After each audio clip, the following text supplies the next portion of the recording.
il y a des sujets qu'il est intéressant, tu vois, quand on discute comme ça, les idées viennent. Là, on en parlait un peu l'autre fois, et j'aimerais revenir dessus. C'est la différence entre doctrine et méthode, mais ça on le verra, doctrine et dogme. On reviendra là-dessus, parce que là, toute la confusion est à l'origine de toutes les divergences et des conflits. Mais aujourd'hui, je voudrais revenir sur un état de fait, c'est que depuis l'époque des compagnons, cette notion d'irtilaf, de khilaf, de divergence, etc., elle est là. On ne peut plus en faire l'impasse, on ne peut plus la renier, on ne peut plus, c'est là. On peut simplement en tirer des leçons et se dire aujourd'hui qu'est-ce qu'on doit faire. Et aujourd'hui, la question qu'on a à se poser, c'est se battre ou débattre. L'irtilaf, c'est un débat. Le khilaf, c'est se battre. C'est le conflit.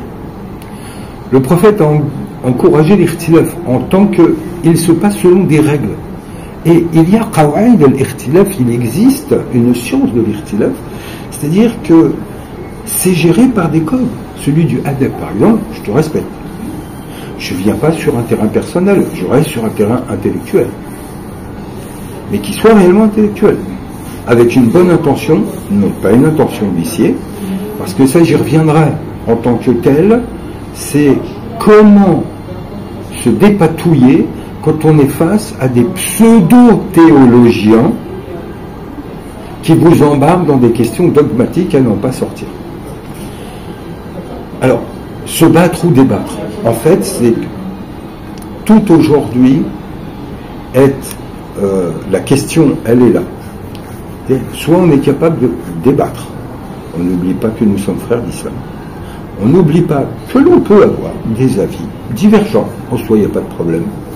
La divergence, elle est là pour nous enrichir mutuellement, pour nous apprendre aussi des choses mutuellement, c'est-à-dire qu'un même objet, vu selon une perspective et vu selon une autre perspective, peut nous donner des renseignements et nous mener à des avis, il faut le contraire.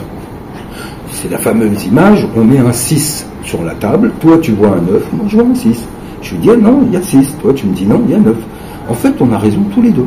Ce qu'il faut, c'est savoir se mettre dans la perspective de l'autre. Or, il n'y a que quand on est centré qu'on a toutes les perspectives. Donc ça réclame un cheminement intellectuel, spirituel, etc., pour être capable d'être centré et d'avoir un point de vue qui englobe toutes les perspectives et qui est capable de les hiérarchiser et qui est capable en même temps de les cautionner ou pas. Or aujourd'hui c'est le choix qu'on a, mais ce choix on n'y arrivera pas. Allah dit dans le Coran La yazalu yakhtalifun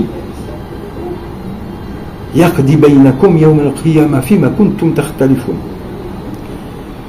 Ils ne cesseront de diverger et d'aller au conflit. Et c'est Allah qui tranchera entre vos conflits Yawm al-Qiyamah. Donc ça durera jusqu'à Yawm al-Qiyamah. Or, pourtant, il faut faire de tous nos efforts aujourd'hui pour dépasser tout cela. Et donc pour cela, il faut savoir trier avec qui l'on débat. C'est être face à des gens avec qui il peut y avoir un débat. Car au moment où il n'y a plus de débat, on va se battre. Et on a vu dans l'histoire de l'islam au combien même les épées ont été tirées et le sang a coulé, et à flot. Parce qu'on n'a jamais su s'entendre sur un point qui est central, qui est supérieur, et qui nous permet une entente. C'est-à-dire de s'élever. Chacun est sûr que sa paroisse est la vérité, que sa parole est la vérité, que seul lui a la vérité. Tant qu'on n'est pas capable d'accepter que la vérité, toute unique qu'elle soit, elle peut se refléter de différentes facettes, on va continuer à parler mais pas à s'entendre, on va continuer à se battre et non pas à débattre. Donc en soi, voilà les enjeux d'aujourd'hui. Allahumma salli ala Muhammadin wa ali Muhammad. Allahumma salli ala